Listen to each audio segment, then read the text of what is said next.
Hi, everyone. Welcome back to the Precursive Perspective with me, your host, Johnny Bravo. Today, for those watching on video, my hair is what my wife would describe as poofy. Welcome back to another episode of the show. I am very delighted to have a very special guest today. So I've got Rob Niehaus, who's the SVP of PS at iCIMS. How are you, sir? I'm doing well, sir. How are you? I'm not too bad. I feel like I'm in the Pro Tour now. I feel like I was on the Challenger event, and now I'm swimming with the big boys and girls. So I'm really excited to have you on. How is life? Life is really good. It's busy as always. I got a 11 and 9-year-old at home, and they're into sports, and so I coach Yeah. a lot of their teams. My wife coaches their teams, and she's got a full-time job too that keeps her busy. And so life is always moving forward, but I wouldn't have it any other way. Yeah, we might have to touch on the checkered history of the Niehaus clan, both being in the world of professional services, Yeah, and it's interesting. which is a great story. What are the sports for the kids then? What are they playing? Yeah, Everything. so my 11-year-old loves basketball and American football. My daughter loves European football and volleyball. So those are her sports. They love it. They love Excellent. Excellent. What you can do in future, you can just call it American football and then football or real. We'll accept it. real football in this country as well. Real football, that's right. Like Yeah, real yeah, English yeah. too. Exactly. There's a World Cup which is actually played by companies globally, unlike the World Series, which is strictly American, Right, which is right. amazing. But there we go. There we go. Well, listen, if you wouldn't mind, perhaps give us a little bit about your background in your career and about your current role and what iCIMS does and all of the above, if you don't mind. Yeah, so I've been in the PS world for over 19 years now, and it's near and dear to my heart. And my career started at Highland Software, a provider of enterprise content management. And, I started there when we were a pretty small PS org. I think there were about 20 people in the organization at that point in time. And when I left, there were 500 plus people generating revenues, in the hundreds of millions and servicing customers on a global scale. And so we went through quite a journey at Highland and learned a lot through those experiences in regards to how to grow a successful professional services practice at scale globally through acquisition and ultimately servicing our customers and delivering a good experience and outcomes to them. And then just recently, I actually decided to take a new role with iCIMS, which I'm very excited about. I'm only a few weeks in, but a talent acquisition organization that's really focused on engaging, attracting, hiring, and advancing talent within organizations, which obviously in Okay. today's world, is extremely important. But what better thing to do to help people find jobs and connect organizations with the talent that they need to transform? Well, given the importance of talent management in services, there must be some lovely symbiosis, I would imagine, of using your own product to That's attract right. and retain people in the PS function. So That's right. uh, Yep. there we go. All right. See, not my first rodeo, Rob. Not All my first connects. Yep. rodeo. um, no, I mean, super interesting. That type of experience at Highland. Definitely want to kind of come back to that later on in the conversation. I think a lot has changed over the last 2 years. It's kind of like that. The show The Waltons. A lot has changed here on Walton Mountain, but basically, the world of software and SaaS and PS has changed in my opinion, in that of what we're hearing on this show, Yeah. quite a lot over the last years. And I just would love to get to begin with your view on what's the state of the union? What's the how have you seen it evolve? Where are we currently? Yeah. So I think it's an exciting time to be in professional services, Jonathan. There's so many good things that I'm hearing in industry in regards to the value proposition of services within a SaaS organization, and ultimately that drive and push to deliver results to customers as well as run an efficient business.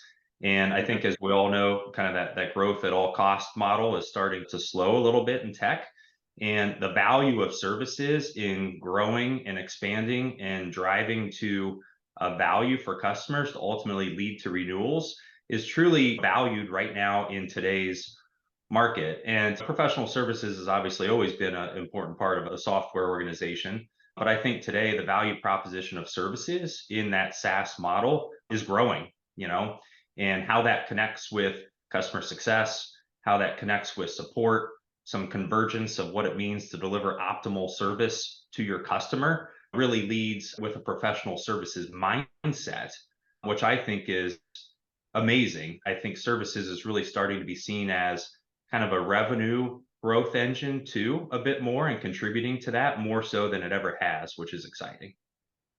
Yeah, no, I couldn't agree with you more. I think there's a window of opportunity now. I think a lot of people who've been perhaps in this area for a large proportion of their career have noticed a shift. It's like that, a shift in the force, if you will, for those Star Wars fans like listening in.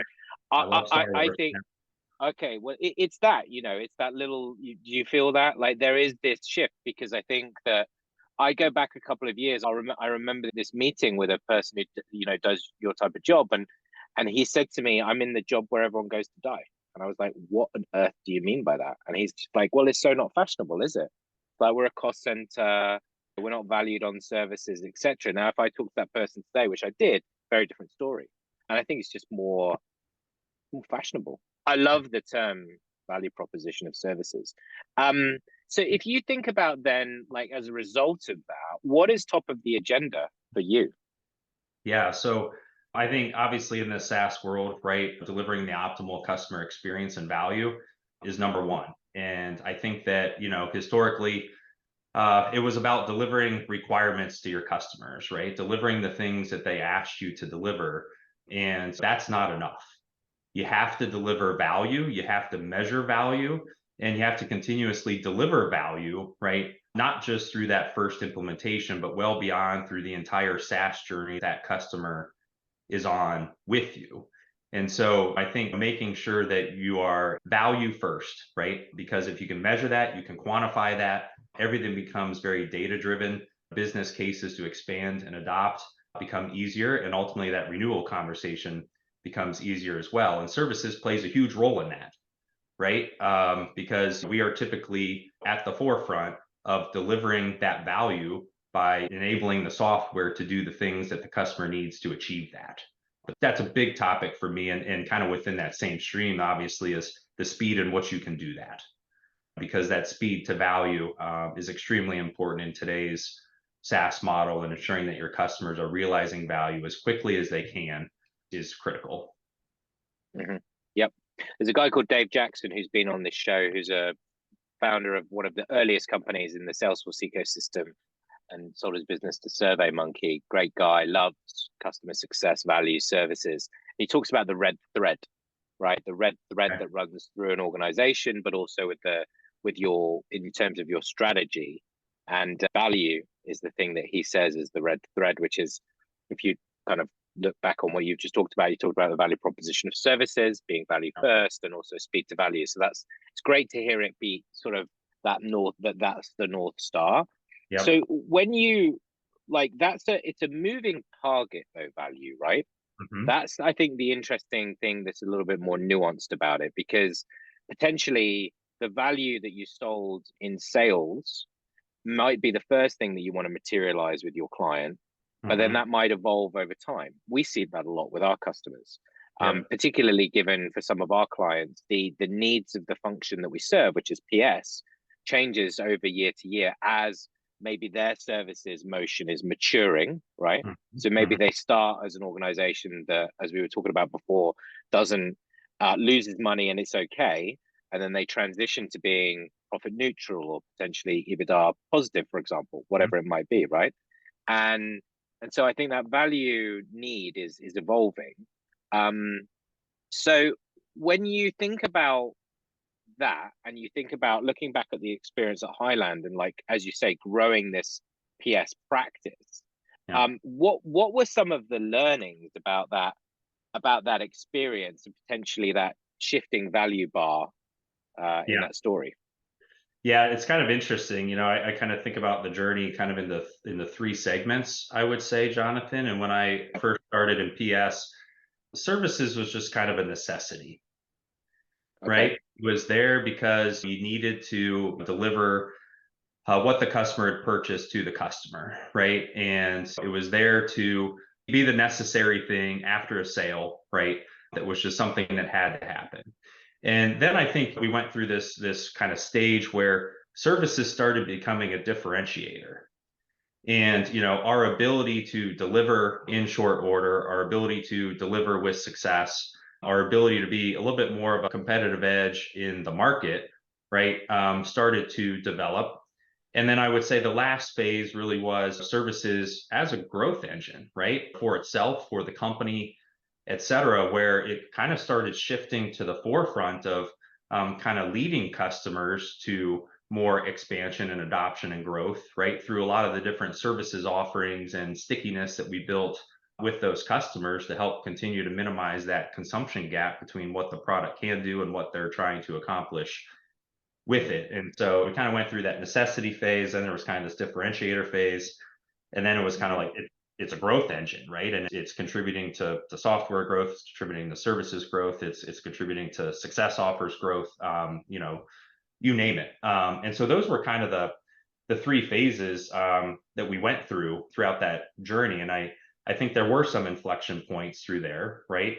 Where I think back to where services is kind of looked at as an organization that now needs to turn a profit, right? And I think a lot of times early on in these SaaS organization careers, again, services is kind of that necessity there that is required to just get to the ARR, turn the subscriptions on, protect the subscriptions, et cetera.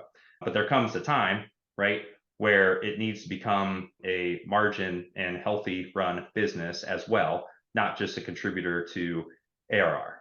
And that's an interesting inflection point. And that's one that if you're not there today, at some point that day will come, right? And your North Star within professional services from an overall financial perspective will start to shift a little bit. And I think you got to do a lot of things throughout your journey early to start preparing yourself for that long-term success, right? So that you're ready for that inflection point.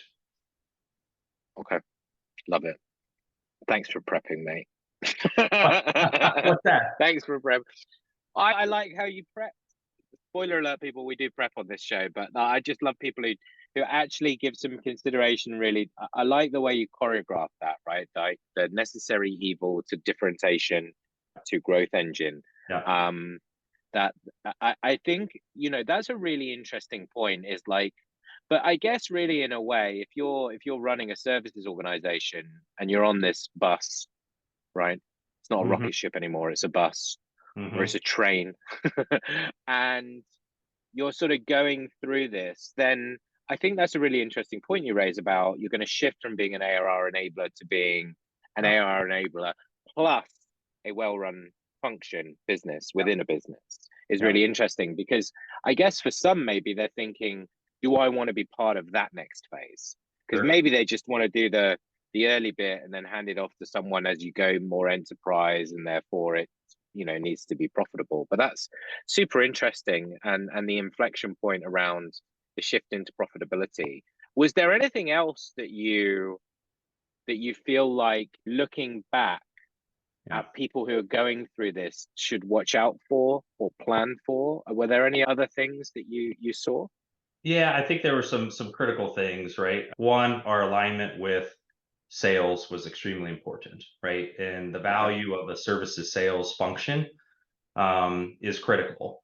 And so, bringing that experience and that journey of, what the customer can expect to go on into the sales cycle is very important to really turning that corner, right? And getting professional services to be seen as a differentiator within the business, right? Versus just kind of a necessity of something that you have to do. And so as you begin to scale and grow, drive more services bookings, work more in partnership with sales, that deep integration and understanding between sales and services and how you connect those dots to go to market together is critical if you want to start selling the value of services, right? And working in partnership with sales to expand the customer growth, but also, right, the professional services growth in partnership with that. But that was a big one. I think another one is, when are you ready to build a service offer portfolio? And a lot of times, you start with just an implementation team, and that team is required to go in and deliver that first project. There was an inflection point where we said, okay, we need to be more than that.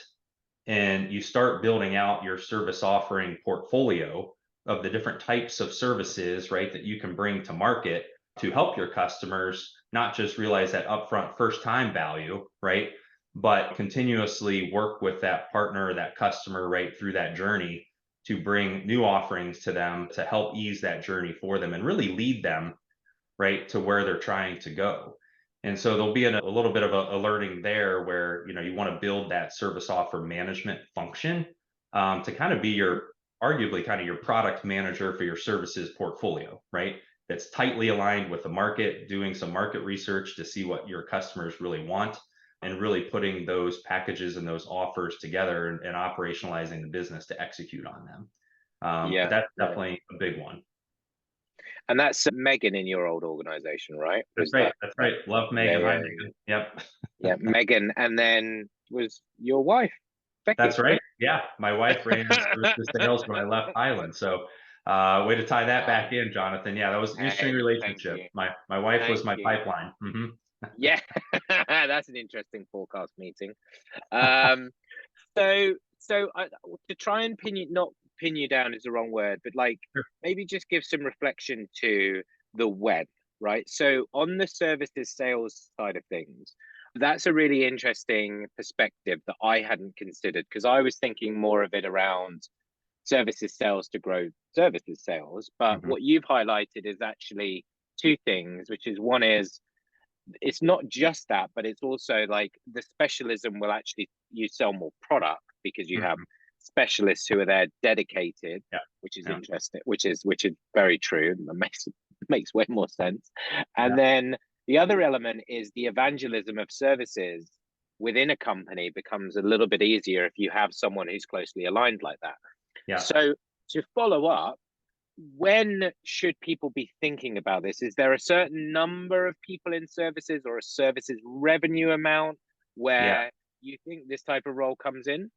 Yeah, it's interesting. It was a little bit more through my experience, right? It was our services delivery managers and leaders were finding themselves spending more time partnering with sales to win deals than they were giving oversight to projects, right? And driving customers to success.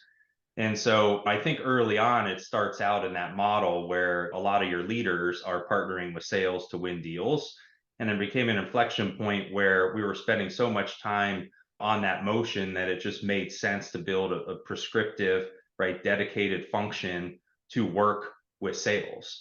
And so that's the feel, right, in the business that we had. I don't know if there was a specific number per se, but Mm. that's when we got to that inflection point at Yep. prior experience. Yeah. Yeah. Yeah. No, I've heard a similar thing elsewhere on where they brought in dedicated pre-sales to another customer, one of our customers actually in fintech, where it was being sort of done by the implementation team, as you say, and then they said, "Oh, you're doing a great job. Take on pre-sales." And Right. actually, the leader had to say, "Well, I can do one. I can't do both. We're going to need to specialize."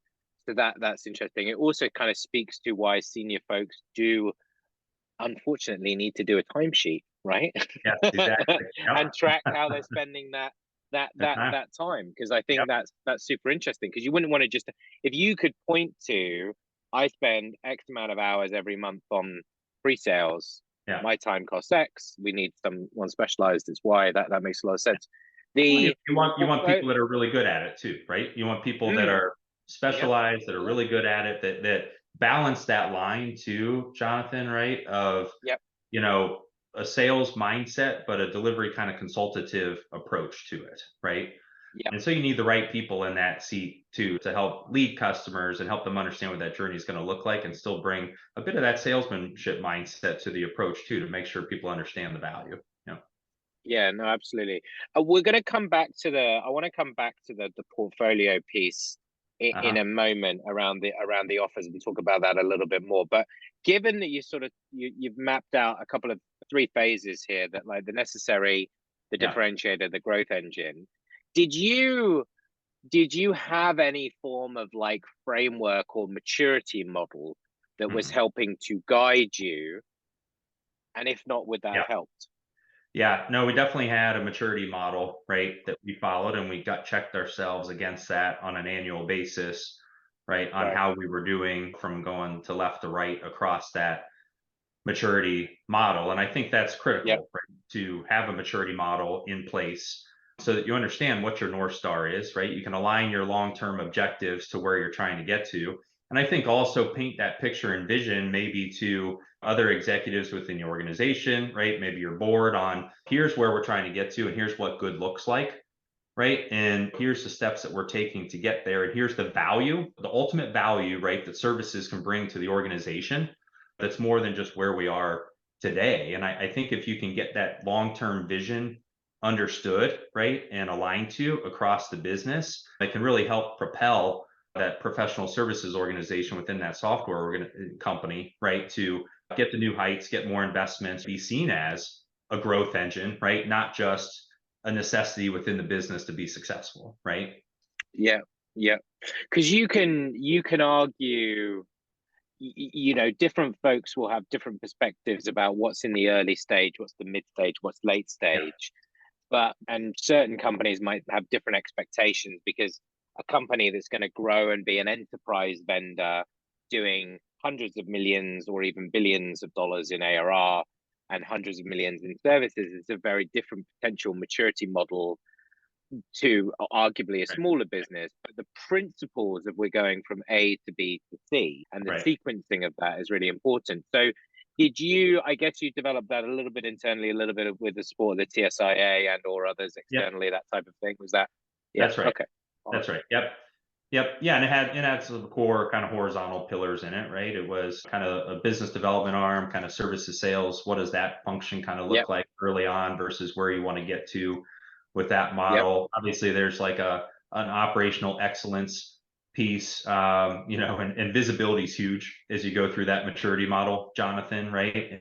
And Yep. really being able to see business, see your capacity, see your project health. Obviously, PSA tools help tremendously with that. As you go left to right on the operational piece, customer focus, right? And what does that mean? How are we capturing value? How are we measuring value from left to right? And how do we get more mature and prescriptive in that? How does that feed the downstream functions of customer success, right? Renewals teams, et cetera.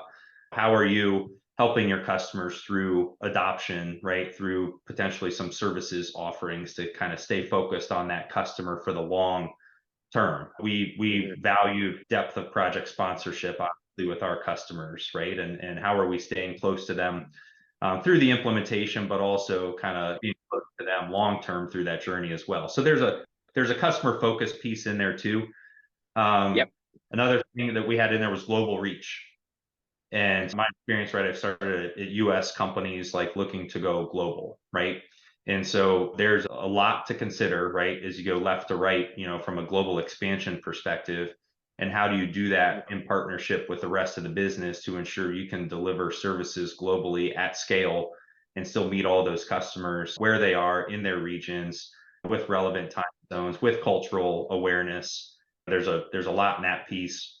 I always like to say there's a financial horizontal piece in there as well, obviously, and that kind of comes back to the earlier conversation of that inflection point of how do we continue to enable the business, but how do we do that in a efficient, operationally sound way that leads to financial health of the professional services organization as you go Mhm. left to right. And you're not gonna get to 30-40% margin overnight. And if Yep. you don't steps along the way to start setting up approaches and ways to improve that margin profile, you don't want to be surprised if someone comes to you one day and says, okay, you got to take your margin from 10% to 30%. We got 6 months to get there because that Mhm. takes time. And it takes, building of practices, building, potentially of some global resources, whether in India or nearshore, right? There's a Yep. lot that goes into that financial optimization stream that if you don't start early, and start planning out, you could be caught by surprise. And then obviously my last one was always people. How are you growing your Yep. people? How are you growing your consultants? How are you taking your folks that are at the top of the job family, right? Top of their career in professional services and continuing to keep them energized, keep them influencing, keep them as leaders within the organization, because protecting that depth of consulting experience and technical knowledge, right, and customer background is critical. So you gotta focus on the people too, obviously. Cool. So just to play those pillars back to you. So we've got business development, which could Yep, also be translated as like the commercial that's sales right. element, right? Yeah, You've got the operational excellence element. So you've got your profitability, yeah, margin, et al. methodology, And all that. all of the Yeah, methodology and efficiencies that all yeah, sits under and influences OpEx. Got it. You got your visibility, which would be your capacity, your resourcing yeah, function. Then you got customer focus. So that would be methodology, mindset, offerings. I would guess would be under yeah. there. Like, what are the offers that Offerings we're are in bringing to there. drive? Yep, Yeah, yep. And yeah. kind Glo of glo customer intimacy a little bit, right? How you getting close to your right, customer through delivery. Yep, got it. And then global reach would be organizational design, yep, process, regionalization, yep, legal risk, and then people. yep, So yep, yeah, yep. talent, recruitment, career development. That's an interesting one. You know VJ from the Services Delivery Alliance, Yeah, yep, who's yep. who's been on some of our calls. Like, I think he and I were chatting about this the other day, just like that, almost like that talent piece is like people management, talent management, resource management. It all kind of comes together. It's definitely an interesting one where I think that's becoming in a way now, given the diversity of services that you can potentially provide, I think being a little bit more creative about PS strategy and the offers that you provide Hmm. actually is a very useful tactic that links to talent management. Because I think in the old world Yeah, of requirements, right, requirements delivery, right, you were either a PM consultant, right. or maybe you were a senior consultant, right? And then you either stayed in that company or you went elsewhere, right? Or you became a manager and there's only so many managers and this type of thing. Whereas I think my impression is now where if you diversify your services portfolio at the right time, you provide the opportunity to cross pollinate people and Mhm. move them in different areas, whether that might be some project work, some consultancy, some managed services. Do you think is there much truth to that? Am I insinuating something there that's valid? No, I think there's absolutely truth to the fact that you kind of got this, kind of service offer convergence within an organization, right? What some of those service offerings look like and how you deliver value to your customer, right? And where that Mm. can lead to from a growth perspective for the people on your team, right? And I'm a huge proponent that, a little biased because I've been in PS pretty much my entire career, but I believe that the professional services mindset and the skills that are developed in professional services really prepare people for, the ability to kind of navigate an organization and provide value in a lot of different ways, right? And I think that stretches them. It gives them more opportunities. And again, as you bring these service portfolios together, there's other ways for those folks who are looking for that next step to contribute in kind of innovative, new, fresh ways for them that kind of rejuvenates them in their careers as well. Yep, yep. Well, there aren't many jobs, right? If you take a project manager, right? Yep. Take a project manager in PS as an example, or even take a consultant, where there aren't many jobs where you're allocated budgets to control and have custodianship of responsibility for on a regular basis as a part of your job. Mm-hmm. You don't get that in marketing. You might get a little bit in marketing, like you get some budget to work on something. You don't get that in sales. You don't really get it in CS. Right. Like not as a regular part of the job. So there's this. I think that's one of the for me, like as an observer, like I worked in sales in PS prior to Precursive and was Yeah. very interested in the delivery side of it. And I always likened it. I always used to say to my friend who used to run it, I'm like, you're like a GM at like Right. 28. Right. Like you know what a P&L is. You know, Right. Correct. I Correct. thought Yeah. that was I thought that was the DJ that was playing at the local club. But it's great in that regard, that kind of that Yeah. fiscal responsibility. It is. It's kind of the ownership mindset, right? I mean, to your point, Yeah, it's really running a business. yeah, You're kind of running your own sales team to a degree. You're running your own execution work streams, right? And making sure you're delivering success to customers.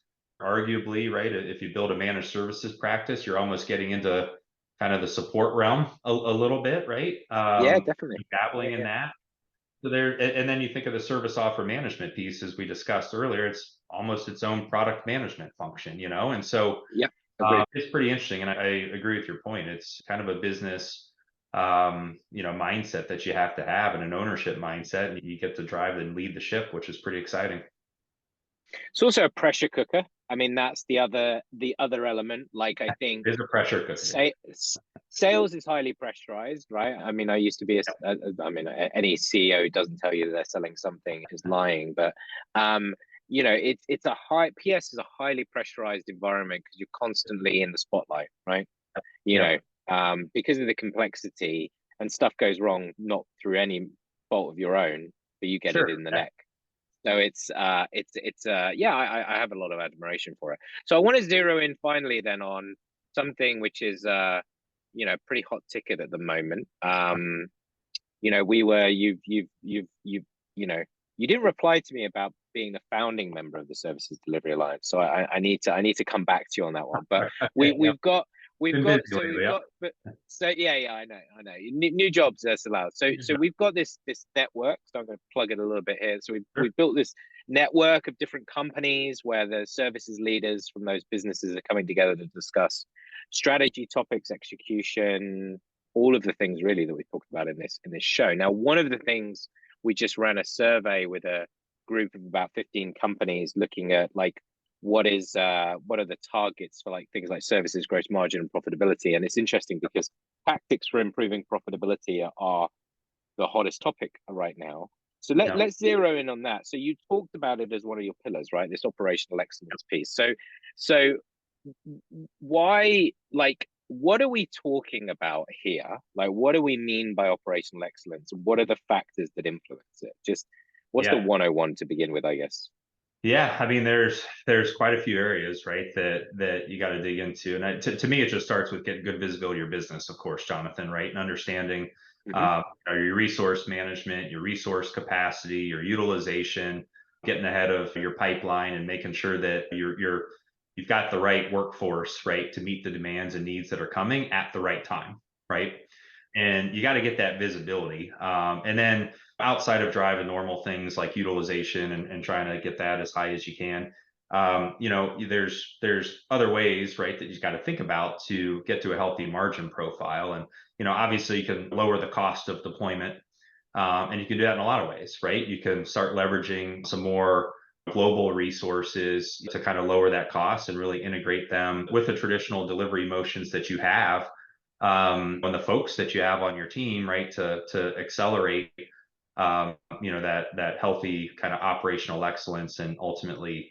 margin growth. I think another thing you got to consider is, how are you pricing your services? I mean, obviously you could raise rates and all that stuff, and hey, everything costs a little more today than it did yesterday in the world that we're living in, right, with the inflation that we're all running into. But make sure you stay on top of your rates. But I think more importantly, where you can be prescriptive, where you can build very tight deployment models, and come up with pricing and potentially fee pricing or subscription-based pricing, right, for your offerings. That's a great way to start driving healthier margin profiles, because you're still delivering great value to your customer, because you have to do that, right? That's priority number one. But if you can do that in a way where they can quantify the value from the investment that they're putting in, and you can be very prescriptive with your approach on your side, that gives them that value faster. It gives it to them with higher quality, right? And you're able to achieve a higher margin profile, as you deliver. And so there's quite a few ways, right, where you can drive that operational excellence. But those are kind of the top ones. I mean, subcontracting partners, right, are a big one as well. Of course, you can lean into them and be prescriptive in your go-to-market strategies. And if you want to have some of a segment of your work go to those partners, you can make that work. And you as the PS firm within the software organization can focus on kind of the larger, better deals, right, that you want to be involved in to own your own success. Yep. Okay. No, that's great. I think that's all great. I think there's a few things there that I'll definitely call out that I think are really smart, because obviously in these They're conversations not all we go smart, through different Jonathan. things. They're not all smart. Hey, they're all right. They're like the top 50% of smart. No. So I think this idea that you know, repeatability should, done right, drive higher margins. Right. The business that I came from prior to Precursive, we had a productized consultancy model. Right. Yeah. We did it the same way over and over and over again, and the margin was 70%.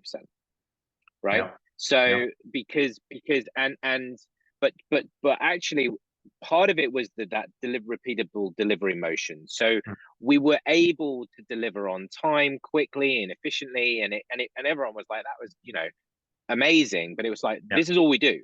We're really good at it. But Right. the other bit that you've actually highlighted there, which was you can become a lot more prescriptive when you're just doing that thing, or this Yeah. discrete set of things. You can be much more prescriptive in how you articulate the value of it Correct.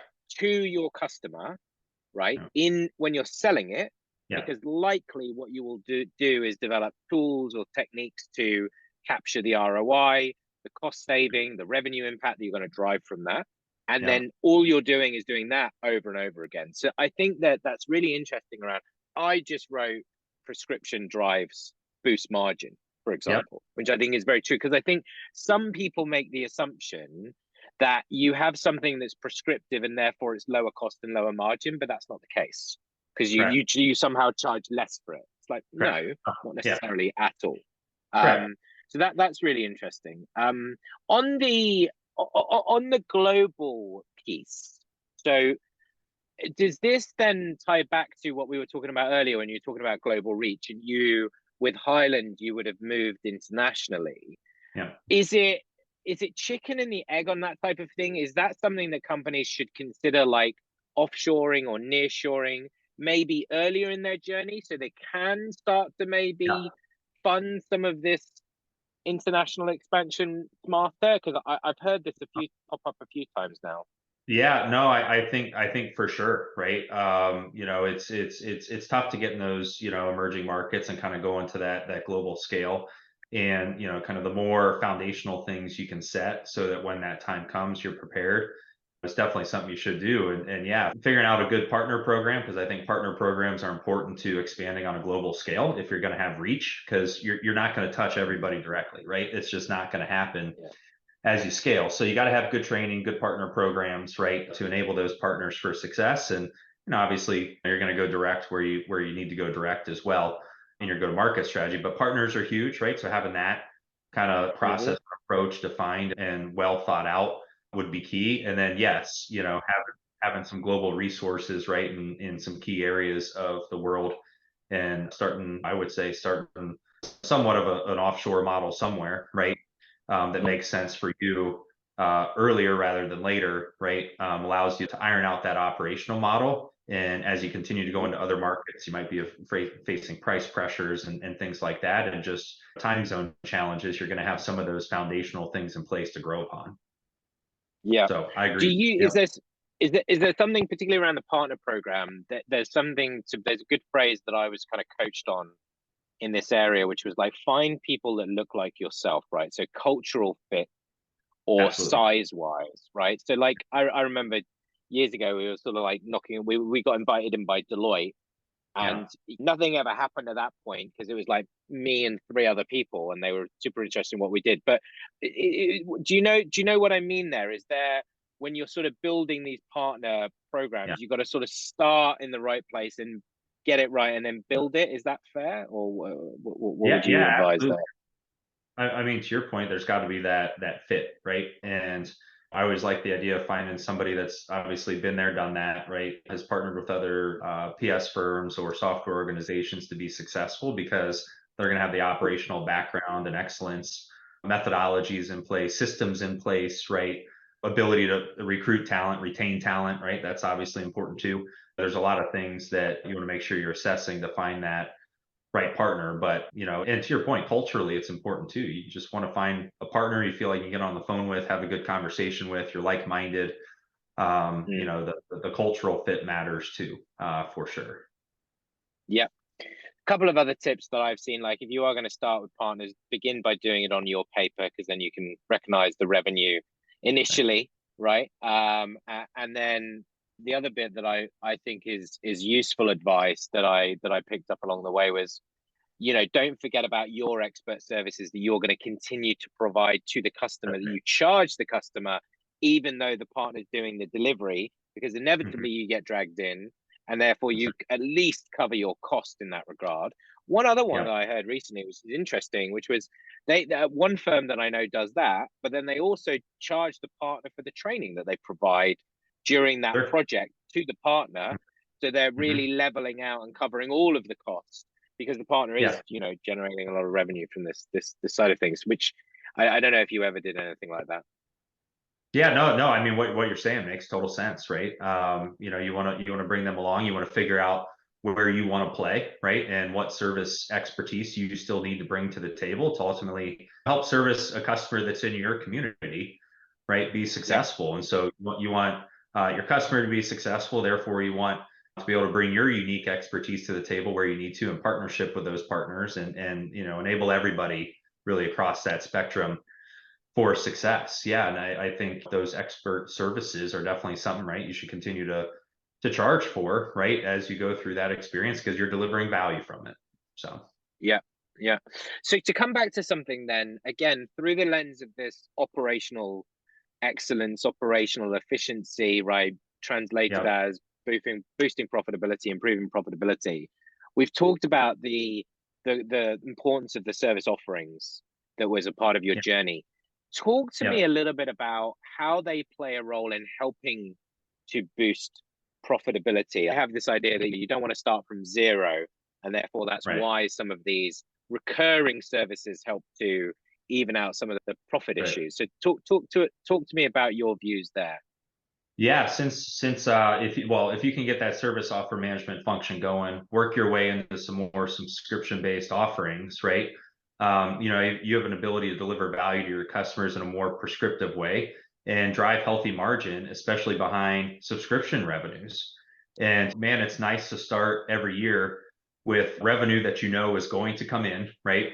And it gets you a boost, to your point, to get your year going and start getting to that number that you're held accountable to. And I think historically, right, as you go through that inflection of kind of services as a necessity, one-time fees, all the way into a growth engine, right? This is kind of what we're talking about a bit, right? I mean, it can become a very healthy growth engine for your organization, contributing to healthy revenue growth and margin growth, and customer expansion and adoption all at the same time. And so service offer management is key, right? Because the more prescriptive you get with what you do, the more you're able to articulate that value to what we discussed, the more you're able to build offerings that remain sticky with the customer through the entire journey, that they see a ton of value in. And building subscription revenues and services, I think, is huge. And if you can get your board or your leaders within your organization to see this as recurring revenue, to see the value in it, right? You also continue to expand the value of services within the organization. Yep. Yeah, particularly, if you get the board on board and the auditors saying, we'll book this managed service revenue as ARR, then that's absolutely. Right. Sellers sell it then too. Sellers get comp on it maybe a little differently. That helps. Yeah. That helps, right? It all helps. So I mean, I think amazing. As expected, like so much, what's the word? Value in this episode. That was the red thread. I'm gonna do my best to the gospel according to Niehaus. So we've got, I think one, if you kind of look at your philosophy, it's very much customer first. You said right at the start, like, what's the state of services? How has it evolved? Focusing on client experience and value, right? And the shift from just being, a requirement. We implement software jockeys to we're driving value for customers. I think that's super interesting. I think this idea that the value, like understanding the value proposition of services in your own organization, but most importantly through the context of what it is in the market these days. And for anyone listening who doesn't feel like they're in a revenue generating area, or they feel they're just a cost center, maybe just start to think a little bit differently, more creatively about how you can monetize things, how you can drive customer value, how you can document that. That's right. But also, focusing on that speed to value, I think throughout is kind of comes across. And then I also think just like having in your mind this choreography, I use the word choreography, the choreography of the journey that you're going to undertake. Because I hear a lot from people like you, Rob, about like, if I had my like get it right second time is kind of like a phrase in PS, like that Yeah. I picked up, where it's like, don't bite off more than you can chew, because you should understand change management with your clients. So think about it internally. There's only so much change we can drive, but what are we going to do year 1, year 2, year 3, or whatever those time horizons are? And taking, and I think for me, the big thing being that I take away from this is really just that specialization allows you to create a level of influence both with your customers, but also internally, because you're building the reputation of the services organization through that specialization and that dedication, which really facilitates you moving on to more strategic things and elevating the role of the PS function in the business, which I had underappreciated. So very good. Did you enjoy yourself? I enjoyed myself. Yeah, no, I really appreciate you having me on, Jonathan. And again, thank you for continuing to include me in some of your cross-functional things across the business and knowledge share. It's really important. And kind of what you were alluding at earlier. I think there's a lot of avenues out there for sales leaders to lean into sales leaders, for marketing leaders to lean into marketing leaders, and the value of professional services leaders leaning into each other, sharing these experiences, helping others through their journey and learning from one another is just tremendous. So thank you for the opportunity. Oh, no, absolutely. Absolutely. So yeah, no, I really appreciate it.